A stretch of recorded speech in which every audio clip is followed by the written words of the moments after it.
ప్రార్థన చేసుకుందామండి.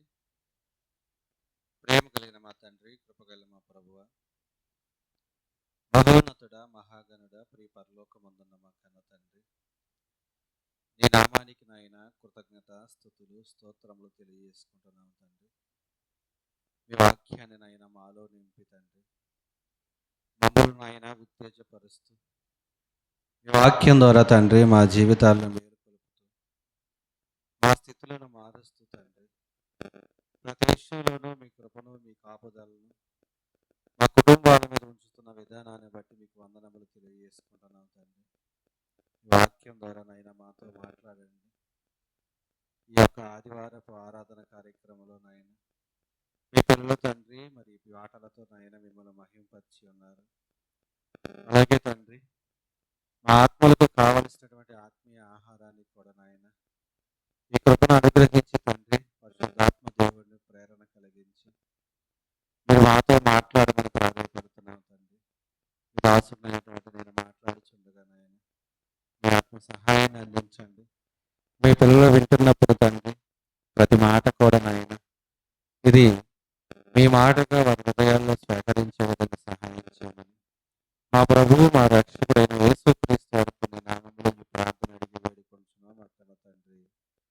ఆమేన్. ప్రభునందు ప్రియమైన దేవుని పిల్లలైన మీ అందరికీ మహనీయుడు మన ప్రభువు మన రక్షకుడైనటువంటి యేసుక్రీస్తు వారి నామములో నా యొక్క శుభాభివందనలు తెలియజేసుకుంటున్నాను. పిల్లరా, దేవుని యొక్క ఉన్నతమైన ప్రేమను బట్టి, ఆయన మహాకృపను బట్టి మరి ఈరోజు కూడా మనం దేవుడి వాక్యాన్ని ధ్యానించుకున్నటకు ఆయన సన్నిధిలో మనం కూర్చొని ఉన్నాం. మరి ఈరోజు మనం మాట్లాడబోయేటటువంటి అంశం ఏంటంటే, లోక ఆశలలో ఉన్న కాకివ, లోకానికి వేరైన పావురానివా. ఈరోజు ఏంటి మనం మాట్లాడుకునేది? లోక ఆశలలో ఉన్న కాకివా, లోకానికి వేరైన పావురానివా. ఈ రెండిటి మధ్య ఉన్నటువంటి వ్యత్యాసం ఏదైతే ఉందో ఆ వ్యత్యాసం గురించి బైబిల్ మనకి ఏం చెప్తుందో అందులో ఉన్నటువంటి సారాన్ని మనం గ్రహించాలి. మరి అలాగే ప్రియమైన దేవుని వాళ్ళరా, ఆదికాండము 8వ అధ్యాయము 3 నుండి 13 వచనాలు మనం చదువుకుంటే, ఆదికాండము 8వ అధ్యాయము 3వ వచనం నుండి 13వ వచనం వరకు మనం చదువుకుంటే, నేను చదువుతాను, ఒకసారి మీరు కూడా చూడండి. అప్పుడు నీళ్లు భూమి మీద నుండి క్రమక్రమముగా తీసిపోవచుండెను. 150 దినములైన తర్వాత నీళ్లు తగ్గిపోగా 7వ నెల 17వ దినమున ఓడ అరారాతు కొండల మీద నిలిచెను. చూసారా? అంటే ఏంటి ఇక్కడ సందర్భం అని ఆలోచిస్తే ప్రియమైన దేవుని వాళ్ళరా, ఇక్కడ నోవాహు గారు ఓడని ఏర్పాటు చేసుకోవటం, దేవుడు ఆయనకు ఇదివరకు ఎరగని సంగతుల గురించి మాట్లాడి, ఇంతకు మునుపు ఎప్పుడు కూడా వర్షం అనేది భూమి మీద పడకుండా మంచుతో పంటలు పండేటువంటి పరిస్థితులు ఉన్నప్పటికీ దేవుడు నోవాహు గారితో మాట్లాడిన విషయం ఏంటంటే, నోవాహు, ఈ తరము వారిలో నీవు నీతిమంతుడవు గనక ఇదిగో ఓడను సిద్ధపరచుకొని నీ కుటుంబాన్ని ఆ ఓడలోకి ఎక్కించు. అలాగే ఈ ఓడ సిద్ధపరచటానికి నీకు 120 సంవత్సరాలు పడుతుంది. ఈ 120 సంవత్సరాలు కూడా నువ్వేం చేస్తావంటే, ఇలాగే ఈరోజు క్రైస్తవులు అనబడిన వాళ్ళు, దైవ సేవకులు ఎలాగైతే సువార్త ప్రకటించి యేసుక్రీస్తు వారి రెండో రాకడ వస్తుంది, మనం అందరం కూడా మనం చేసినటువంటి ప్రతి పనికి కూడా దేవుడి దగ్గర లెక్కప్పు చెప్పుకోవలసినటువంటి పరిస్థితి ఉంది. కాబట్టి జాగ్రత్త, దేవుడు ఇచ్చేటువంటి ఆ రక్షణ భాగ్యాన్ని పొందుకోండి అని చెప్పి 120 సంవత్సరాలు వాళ్ళు ఏం చేశారు? సువార్త ప్రకటించారు. ప్రియమైన దేవుని వాళ్ళరా, ఈ 120 సంవత్సరాలు సువార్త ప్రకటింపబడినా సరే వాళ్ళు ఏం చేస్తున్నారు తెలుసా? హేళన చేశారు. ఏమని? అయ్యా, ఓడను ఎక్కడ తయారు చేయాలి? సముద్రంలో. నువ్వెక్కడ తయారు చేస్తున్నావు? నీవు ఉన్నటువంటి ప్రదేశంలో. అంటే సముద్రాలు ఉప్పొంగి ఇక్కడికి వచ్చి ఈ ఓడను తీసుకొని వెళతాయా అనేటువంటి ఆలోచనలు ఆ రోజు కలిగి ఉంటారా లేదా? 120 సంవత్సరాలు ఓడను తయారు చేసేటప్పుడు ఎన్నిసార్లు నోవాహు గారు అక్కడ ఉన్నటువంటి ప్రజలకు సువార్త ప్రకటించుంటాడు? అయినను సరే ప్రియమైన దేవుని వాళ్ళరా, ఒక్కరు కూడా ఆ ఓడలోకి రావటానికి ఇష్టపడలేదు. అంతెందుకు, ఓడలో ఏమేమి ఉన్నాయి? జతలు జతలుగా పక్షులు కానీ, జీవరాశులు కానీ, జంతువులు కానీ అన్నీ కూడా ఓడలోకి వచ్చేటువంటి పరిస్థితి వాళ్ళ కళ్ళ ముందే ఉంటుందా లేదా? అయినప్పటికీ కూడా వాళ్ళు ఏం చేస్తున్నారో తెలుసా? వరద వచ్చి అంటే ప్రచండమైనటువంటి వర్షం గురించి ఆ ఓడ నీళ్ళల్లో ఎత్తబడి వారందరూ కూడా అదే నీళ్ళల్లో చనిపోయేంత వరకు కూడా వారు గ్రహించలేదంట. అర్థమవుతుందా? ఈరోజు దేవుడు వాక్యాన్ని కూడా ప్రకటించేటప్పుడు చాలా మంది ప్రియమైన దేవుని వాళ్ళరా, వాక్యం విన్నంత అయిపోయిన తర్వాత బాగా చెప్పాడు అని చెప్పి చప్పట్లు కొట్టి వెళ్ళేటువంటి పరిస్థితికి వెళ్ళిపోయారే కానీ, ఇదిగో ఈ వాక్యం అనేది నా హృదయాన్ని కదిలించింది, నాలో ఉన్నటువంటి లోపాలని సరిచేయడానికి దేవుడు నాతో మాట్లాడాడని గుండెలు బాదుకొని దేవుడి దగ్గరకు వచ్చి, అయ్యా నేను పాపిని, నీకు ఉన్నటువంటి ప్రేమ వల్ల కృప వల్ల నేను ఈ భూమి మీద బ్రతకగలుగుతున్నాను, నీవు లేకపోతే నా పరిస్థితి ఇలా ఉండేది కాదు, ఇదిగో నా స్థితిని నాకు నీ వాక్యం ద్వారా తెలియపరిచావు, నేను మారిపోతున్నాను, ఇక నుంచి నువ్వు చెప్పిన విధంగా నేను బ్రతుకుతాను అనేటువంటి ఆలోచనలు ఎవరికైనా కలుగుతున్నాయా? లేదు ప్రియమైన దేవుని వల్లరా. ఎన్నో సభలు మనం వెళ్తున్నాం, వాక్యాన్ని వింటున్నాం, అవునా కాదా? ఎన్నో గృహ కూటీలకు మనం వెళ్తున్నాం, సెల్ ఫోన్లో వాక్యాన్ని వింటున్నాం, ఆదివారం, గురువారం, శుక్రవారం, మంగళవారం అని దైవ సేవకులు చెప్పేటువంటి వాక్యాన్ని మనం వింటున్నాం, కానీ మన హృదయాల్లో మాత్రం ఆ వాక్యాన్ని నింపుకోవట్లేదు. అలాంటి పరిస్థితులు ఆ రోజు ఆ యొక్క నోవాహు గారి కుటుంబానికి కూడా ఎదురైంది ప్రియమైన దేవుని వల్లరా. ఆ ఎదురైనటువంటి క్రమంలో జరుగుతున్నటువంటి సందర్భం అది. ఏం జరుగుతున్న సందర్భం? దేవుడు చెప్తున్నాడు, అగాధ జలములు భూమి మీదకి వస్తాయి, ఆకాశం నుండి తూములు విప్పబడతాయి, ప్రచండమైనటువంటి వర్షం అనేది భూమి మీద పడుతుంది, సమస్తం అంతా నాశనం అవుతుంది. ఎవరైతే నీవు చెప్పినటువంటి మాటలు విని ఈ ఓడలోకి ప్రవేశిస్తారో వారు మాత్రమే రక్షింపబడతారని దేవుడు తన వాక్యాన్ని తన దైవ సేవకుడైనటువంటి నోవాహు గారి ద్వారా ఏం చేశాడు? ప్రకటించాడు ప్రియమైన దేవుని వాళ్ళారా. ప్రకటించినప్పటికీ కూడా ఎవ్వరు కూడా ఓడలోకి రాలేదు. దేవుడు చెప్పింది చెప్పినట్టుగా అక్కడ అలాగే జరిగింది. 40 పగళ్ళు 40 రాత్రులు ప్రచండమైనటువంటి వర్షం కురిచినప్పుడు ప్రపంచంలో ఉన్నటువంటి ఎత్తైన పర్వతాలతో సహా మొత్తం కూడా మునిగిపోయిన ప్రియమైన దేవుని వాళ్ళరా. అధికారులు మోపటానికి కూడా ఎక్కడ కూడా స్థలం లేనంతగా నీళ్లు ప్రబలమైపోయినాయి. అలాంటి పరిస్థితుల్లో వచ్చి గుండెలు బాదుకొని ఆ యొక్క నోవాహు ఓడ ఏదైతే ఉందో తలుపు దగ్గరకు వచ్చి బాదుకున్నా సరే డోర్లు ఓపెన్ అవుతాయా? ఓపెన్ కావు. అందుకనే ప్రభు అయినటువంటి యేసు క్రీస్తు వారు రెండో రాకడ రాకముందే మనం అందరం ఏం చేయాలో తెలుసా? దేవుడు వాక్యం అనేది మన దగ్గరకు వచ్చిన తర్వాత ఆ వాక్యాన్ని మన హృదయంలో నింపుకొని, అయ్యా ఈ రోజు నువ్వు నాతో ఏం మాట్లాడాలనుకుంటున్నావు, నా పరిస్థితిని, నా నా యొక్క స్థితిని నేను ఏం మార్చుకోవాలో ఒకసారి నాకు తెలియచేయమని దేవుడిని మనం అడగాలి ప్రియమైన దేవుని వాళ్ళరా. మరి అలాంటి పాఠమే ఈరోజు మనం తెలుసుకోబోయేటువంటి లోక ఆశల్లో ఉన్నటువంటి కాకివా, లేదా లోకానికి వేరైన పామురానివా? ఓకేనా? మనం ఆలోచిద్దాం. చూడండి, అప్పుడు నీళ్లు భూమి మీద నుండి, ఆదికాండము 8వ అధ్యాయము 3వ వచనం నుండి చదువుతున్నాను. అప్పుడు నీళ్లు భూమి మీద నుండి క్రమక్రమముగా తీసిపోచుండెను. 150 దినములైన తర్వాత నీళ్లు తగ్గిపోగా 7వ నెల 17వ దినమున ఓడ అరారాతు కొండల మీద నిలిచెను. తెలుసా? ఈ రోజు కూడా అరారాతు కొండ మీద ఆ ఓడ ఎప్పటికీ ఉంది ప్రియమైన దేవుని వాళ్ళరా. ఒక హిస్టారికల్ ఎవిడెన్స్ అది. దేవుడు వాక్యం అనేది ఏదో అనగనగా ఒక రాజు అనేటువంటి కాదు. ఉన్నది ఉన్నట్లుగా దేవుడికి కళ్ళకు కట్టినట్లుగా కళ్ళ ముందు చూపిస్తూ ఆయన మాటలు మాట్లాడుతున్నప్పుడు ఆ వాక్యాన్ని మనం ఎంత లోతుల్లోకి వెళ్ళి ఆలోచించాలో ఒకసారి ఆలోచించుకోండి. అక్కడ తర్వాత ఏం జరిగింది చూడండి. నీళ్లు 10వ నెల వరకు క్రమముగా తగ్గుతూ వచ్చును. 10వ నెల మొదటి దినమున కొండల శిఖరములు కనబడెను. 40 దినములైన తర్వాత నోవాహు తాను చేసిన ఓడ కిటికీ తీసి ఒక కాకిని వెలుపలికి పోవిడిచెను. ఆ తర్వాత చూడండి. అది బయటకి వెళ్ళి భూమి మీద నుండి నీళ్లు ఇంకిపోవు వరకు అటూ ఇటూ తిరుగుచుండెను. మరియు నీళ్లు నేల మీద నుండి తగ్గినవో లేదో చూచుటకు అతడు తన యొద్ద నుండి నల్ల పామురం ఒకటి వెలుపలికి పోవిడిచెను.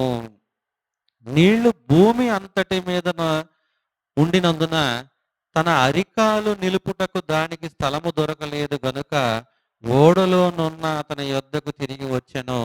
అప్పుడు అతడు చెయ్యి చాపి దానిని పట్టుకొని ఓడలోనికి తీసుకొనెను. అతడు మరి 7 దినములు తాళి మరలా ఆ నల్ల పావురమును ఓడలో నుండి వెలుపలికి విడిచెను. సాయంకాలమున అది అతని యొద్దకు వచ్చినప్పుడు త్రుంచబడిన ఒలీవ చెట్టు ఆకు దాని నోట నుండిన గనుక నీళ్లు భూమి మీద నుండి తగ్గిపోయినని నోవాహుకు తెలిసెను. అతడింకా మరి 7 దినములు తాళి ఆ పావురమును వెలుపలికి విడిచెను. ఆ తరువాత అది అతని యొద్దకు తిరిగి రాలేదు. ఇది మనం ఆలోచించేది ఈరోజు పాఠం. ప్రియమైన దేవుని వాళ్ళరా, కాకి వెళ్ళింది, ఎందుకు తిరిగి రాలేదు? పావురము వెళ్ళింది, ఎందుకు తిరిగి వచ్చిందనే విషయాన్ని మనం ఆలోచించి ఈరోజు క్రైస్తవులు అనబడినటువంటి మనం కూడా ఇదే సంఘములో కాకి వలె ఉంటామో పావురం వలె ఉంటామో ఆలోచించుకోవాలి.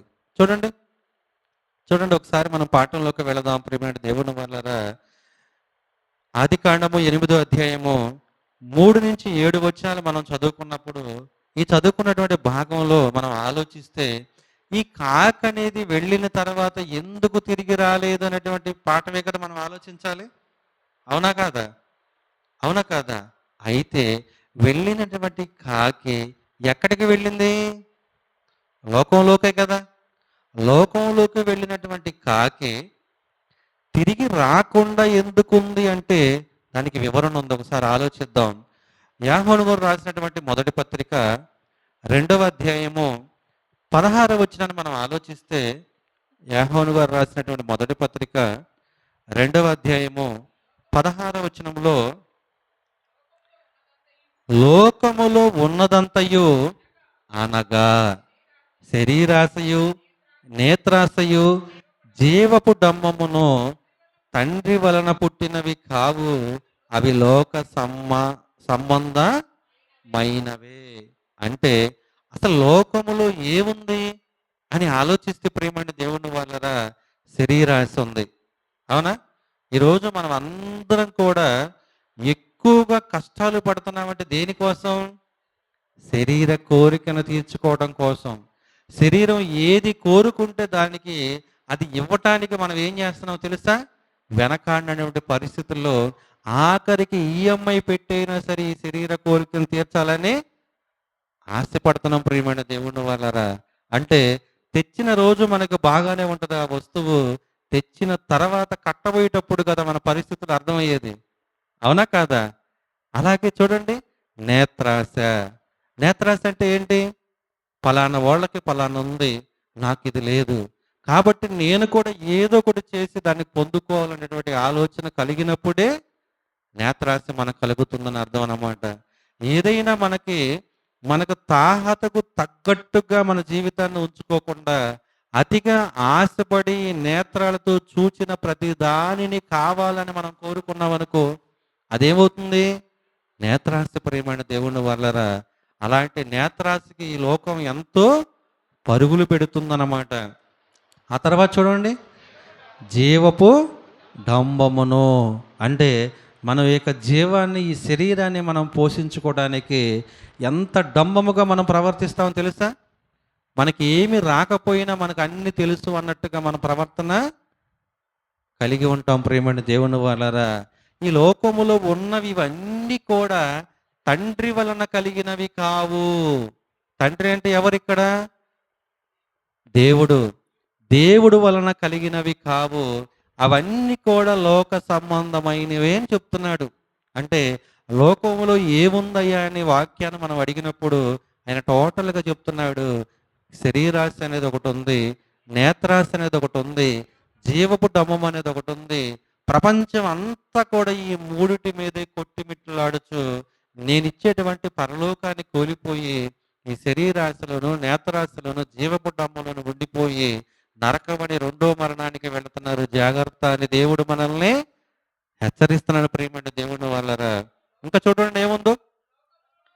ఆదికాండము 6వ అధ్యాయము 11వ వచనాన్ని చూడండి. ఈ భూలోకంలో ఇంకేముందో. భూలోకము దేవుని సన్నిధిని చెడిపోయి ఉండెను.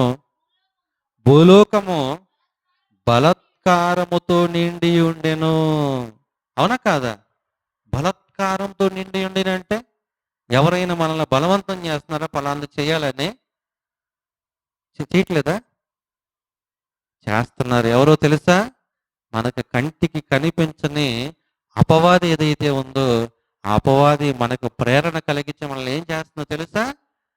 దేవుడికి ఇష్టం కానటువంటి కార్యక్రమాలను కానీ మనకు తగ్గట్టుగా కాకుండా మనం అందరికంటే గొప్పవారిగా కనపడాలని మనల్ని ఏం చేస్తున్నది? బలవంతం చేసి మనల్ని బలత్కారంగా పట్టి అది ఏం చేస్తుందంటే ఇదిగో మనల్ని ఈ లోక ఆస్తుల్లోనే ఉంచేస్తున్న ప్రియమైన దేవుని వాళ్ళరా. తర్వాత చూడండి ఆదికాండము ఇది 6వ అధ్యాయం 12వ వచనం. నెక్స్ట్,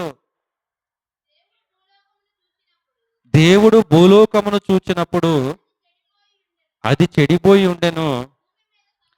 భూమి మీద సమస్త శరీరులు తమ మార్గమును చెరిపివేసుకొని ఉన్నారు.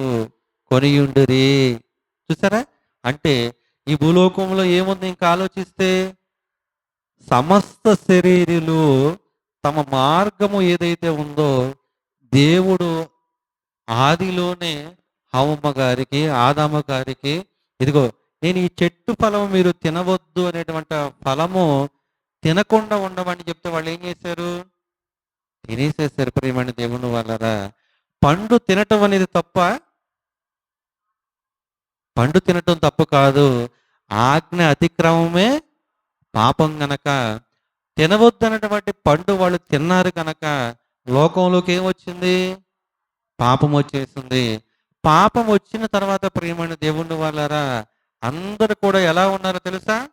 సమస్త శరీరులు తమ మార్గమును చెరిపి వేసుకున్నారంట. అంటే దేవుడిచ్చేటువంటి ఏదైతే నీతి మార్గం ఉందో ఆ మార్గంలో నుంచి వైదొలిగి వాళ్ళు ఏం చేస్తున్నారు? లోకంలో ఉన్నటువంటి మార్గాలను ఎంచుకుంటున్నారు ప్రియమైన దేవుని వాళ్ళరా.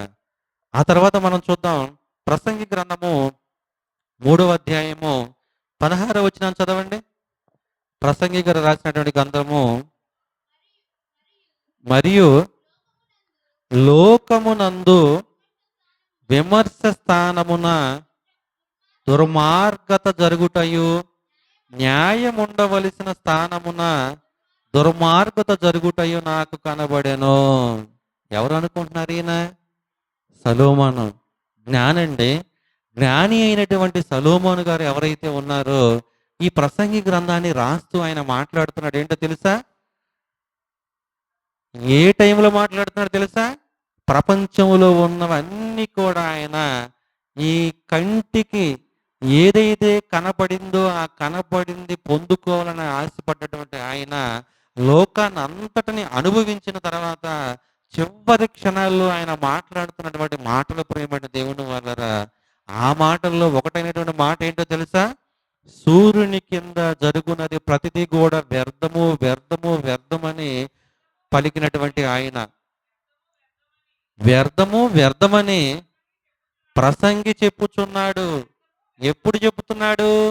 ఆయన అన్ని అనుభవించిన తర్వాత ప్రియమైన దేవుని వాళ్ళరా, ఒరే ఇవన్నీ కూడా మీకంటే నేను అనుభవించిన వాడిని, దీని తర్వాత ఏమీ లేదురా, మీరు మరలా ఎక్కడికి రావాలి? చివరికి దేవుడి దగ్గరికే రావాలి. లోకంలో ఏదో ఉందని మనం పరుగులు పెడుతున్నాం కానీ చివరికి అది ఏంటో తెలుసా? ఒకప్పుడు ఉన్నదే. అర్థమవుతుందా? సమస్తము వ్యర్థమే. ఎలా వ్యర్థము? ఎప్పుడో బెల్లి ప్యాంట్లు వేసేవాళ్ళు. అవునా కాదా? Belly pants. ఇంతంత పొడుగ్గా ఉంటాయి అరికాళ్ళ దగ్గర. ఇప్పుడు లేటెస్ట్‌గా మళ్ళీ అవే వేస్తున్నారా లేదా? అంటే ఎందుకు అలా వేస్తున్నారు? ఆల్రెడీ పాతవి ఏదైతే ఉన్నాయో అవే కొత్తగా తిరిగి మరలా వస్తాయి గానీ, కొత్తగా ఈ సమాజంలోకి వచ్చేటివి ఏమి కూడా లేవు ప్రియమైన దేవుని వాళ్ళారా. కొన్ని తరాలు గడిచిన తర్వాత అది పాతదయ్యి మరుగున పడిన తర్వాత మరలా అది కొత్త ట్రెండ్‌గా బయటికొస్తుంది గానీ, అది ఆల్రెడీ జరిగిపోయినదే. అందుకని ఏమంటున్నాడు తెలుసా? ప్రసంగి గ్రంథం రాసినటువంటి సొలొమోను గారు, లోకమునందు విమర్శ స్థానమున అంటే ఎవరైనా న్యాయాన్ని తీర్చడానికి న్యాయాధిపతిగా ఉన్నటువంటి వాళ్ళు గాని, పెద్దలు గాని, ఎవరైనా ఒక ఊరికి పెద్దగా ఉన్నటువంటి వాళ్ళు గాని ఎవరైనా ఉన్నారనుకోండి, వాళ్ళు ఎలా ఉంటారంటే ఆలోచన చెప్తున్నాడు. దుర్మార్గత జరుగుటయు న్యాయముండవలసిన స్థానమున అంటే ఒక స్థానములో ఒకరికి న్యాయం చేయాలనుకోండి. ఆ న్యాయం అనేది వారి పట్ల ఉందనుకోండి. ఆ న్యాయాన్ని తిప్పివేసి వాళ్ళు ఏం చేస్తారు? వారికిష్టం వచ్చినట్లుగా దుర్మార్గమైనటువంటి తీర్పుని తీరుస్తాను ప్రియమైన దేవుని వాళ్ళారా. అందుకని ఆయన ముందుగానే చెప్తున్నాడు. ఇవన్నీ నేను అనుభవించినోడిరా. లోకములో ఏమీ లేదు. అనవసరంగా మీరు వెళ్ళి మీ దేహాల్ని పాడు చేసుకోవడం, మీ ఆస్తిని నష్టపరుచుకోవడం, అవి తప్ప ఇంక ఏమి ఉండవు. మీ కుటుంబాలను జాగ్రత్త చేసుకొని మీరు జాగ్రత్త పడండి. ఈ యొక్క ఎవరు ప్రసంగి గ్రంథం రాసినటువంటి సొలొమోను అనేటువంటి జ్ఞాని అయినటువంటి ఆయన చెప్తున్న మాటలు అవి. అర్థమవుతుందా? అంటే యేసుక్రీస్తు వారి తర్వాత ఈ భూమి మీద జ్ఞానవంతులు ఎవరైనా ఉన్నారంటే ఒక్క సొలొమోను గారు తప్ప ప్రపంచంలో ఎవరు లేరు ప్రియమైన దేవుని వల్లరా. తిరిగి మరల ఎవరు కూడా ఆయన లాంటి వారు పుట్టడు అని చెప్పి బైబిల్లో సెలవిచ్చింది. అంటే అంతటి జ్ఞాని మాట్లాడుతున్నాడు. అందుకని దేవుడు ఏం చేస్తున్నాడు తెలుసా? అపోస్తుల కార్యములు 2వ అధ్యాయము 40వ వచనంలో మనం వాక్య ప్రకటన చేసుకున్నాం కదా. అపోస్తుల కార్యములు 2వ అధ్యాయము 40వ వచనంలో ఉమ్, ఉమ్, మీరు మూర్ఖులకు ఈ తరము వారికి వేరై అంటే ప్రపంచములో తరతరాలు మారినా కూడా నోవాహు గారి తరములో ఎవరు నీతిమంతులుగా ఉన్నాడు? నోవాహు గారి ప్రియమైన దేవుని వాళ్ళరా. అబ్రహాం కాలంలో ఆయన నీతిమంతులుగా ఉన్నాడు. దావీదు గారి కాలంలో ఆయన నీతిమంతులుగా ఉన్నాడు. అట్లా కాలానికి వచ్చేసరికి యాళ్ల మీద లెక్క పెట్టేటువంటి పరిస్థితి కనపడుతుంది నీతిమంతుల్ని. అర్థమవుతుందా? మరి ఈ తరములో ఎవరు నీతిమంతులుగా ఉన్నారో మనం ఆలోచిద్దాం. అవునా కాదా? ఆలోచిద్దాం. అందుకని అంటున్నాడు పేతురు గారు మాట్లాడుతున్నాడు అనమాట. ఏమని? మీరు మూర్ఖులకు ఈ తరము వారికి వేరై అంటే ఈ తరములో ఉన్న వారికి నువ్వు ఏది చెప్పినా కూడా వారు చెవులతో వింటారే గాని మనసుకు దానిని చేర్చుకోరు ప్రియమైన దేవుని వాళ్ళరా. అందుకనే మూర్ఖత్వంగా ఉండేటువంటి ఎవరికైనా సరే ఈ లోకంలో ఉన్న వారికి మీరు అందరూ కూడా ఎలా ఉండాలి? అందరంటే ఎవరు? క్రైస్తవులు అనబడినటువంటి వారు బాప్తిసం ద్వారా రక్షణ భాగ్యంలోకి వచ్చినటువంటి వారు ఎవరైతే ఉన్నారో వారందరూ కూడా లోకములో జరిగేటువంటి చెడు కార్యక్రమాలు ఏవైతే ఉన్నాయో దుర్మార్గమైనటువంటి ఆలోచన చేసే వారు ఎవరైతే ఉన్నారో వారికి వేరే మనం ఏం చేయాలంట? జీవించాలంట. మనల్ని బట్టి వారు మార్పు చెందే విధంగా మన జీవితాలు ఉండాలని దేవుడు మాట్లాడుతున్నాడు ప్రియమైన దేవుడు వాళ్ళరా. అందుకని ఏమన్నాడు తెలుసా? వారికి వేరవ్వండి, రక్షణ పొందుడని వారిని హెచ్చరించెను. చూసారా? అంటే లోకానికి వేరవ్వాలి మరియు రక్షణ అనుభవంలోకి రావాలని హెచ్చరిస్తున్నాడు ప్రియమైన దేవుడు వాళ్ళరా. మరి ఇలాంటి పరిస్థితి మనకు కనబడుతున్నప్పుడు లోకములో ఏముందని మనం ఆలోచిస్తున్నాం?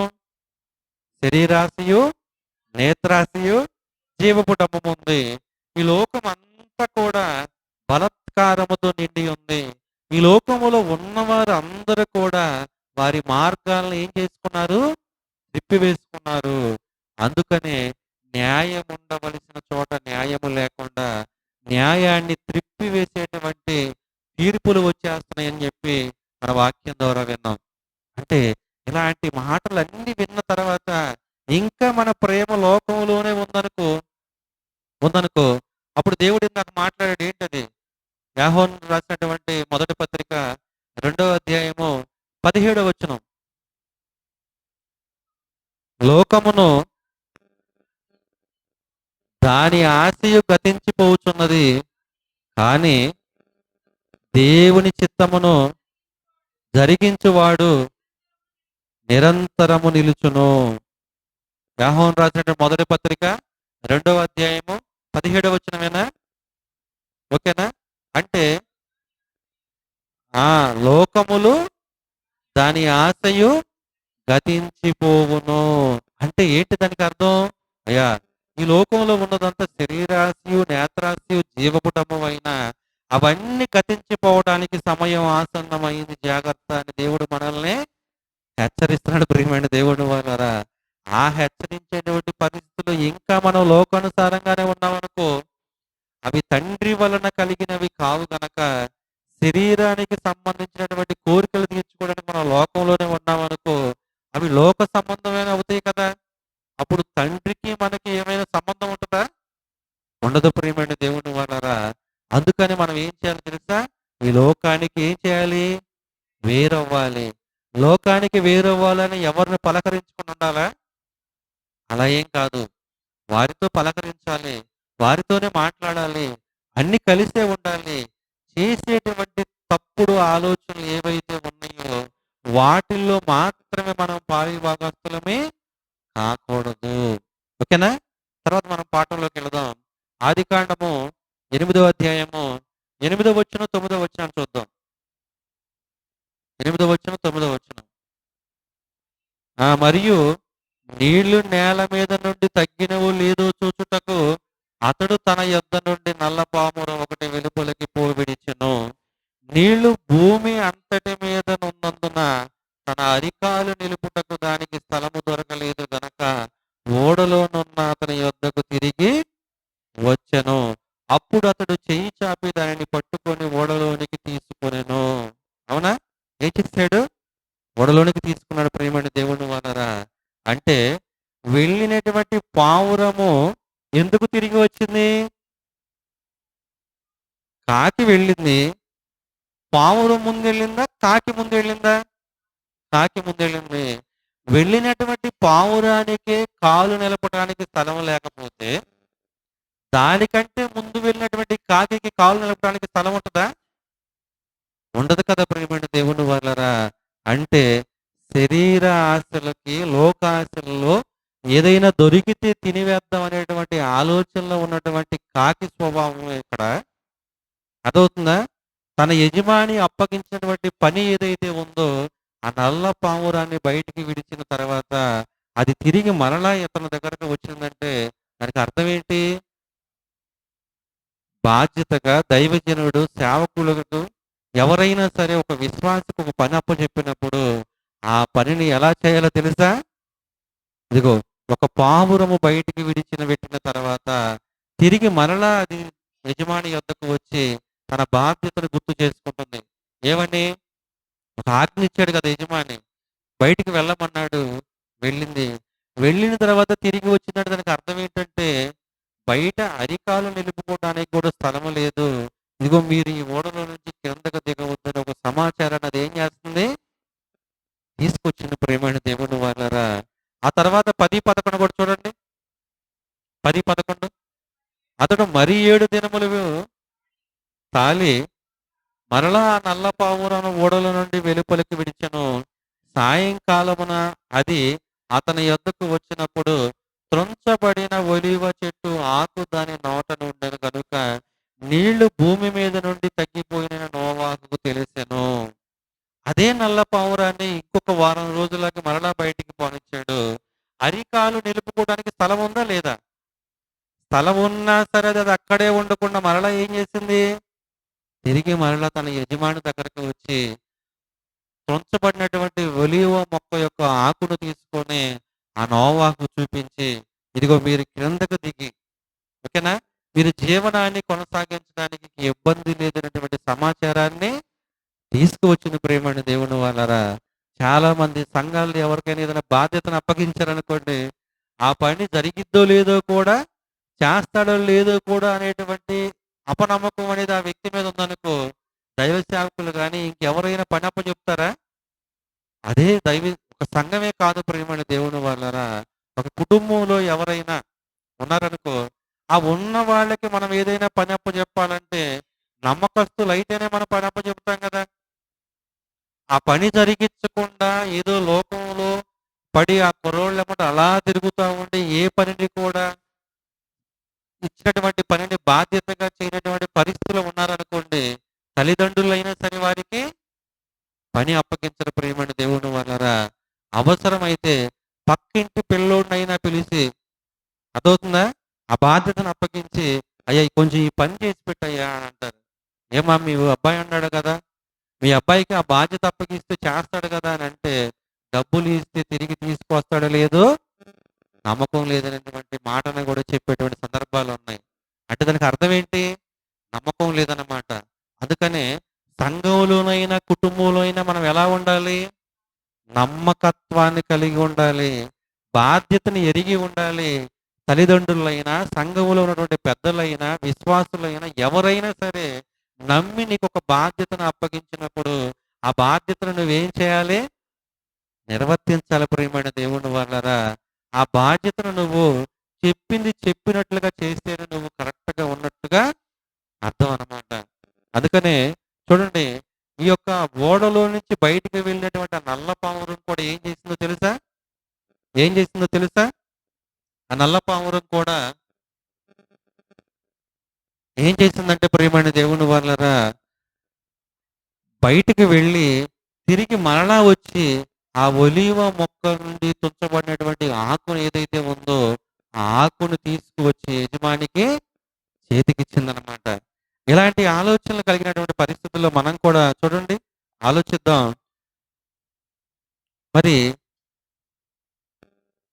ఈ లోకంలో ఏమీ లేదు అని చెప్పడానికి యేసుక్రీస్తు వారు ఏం చేశాడు? ఎలా బ్రతికాడు ఈ లోకంలో? ప్రభువైనటువంటి యేసుక్రీస్తు వారు శరీరధారిగా ఈ లోకంలో 3.5 సంవత్సరములు బ్రతికాడు కదా! 3.5 సంవత్సరములు సువార్త ప్రకటించి 30 సంవత్సరాలు ఆయన జీవించాడు. మొత్తం టోటల్‌గా 33.5 సంవత్సరములు ప్రియమైన దేవుని వలరా. ఇలాంటి పరిస్థితుల్లో యేసుక్రీస్తు వారు ఎక్కడైనా సరే, ఎక్కడైనా సరే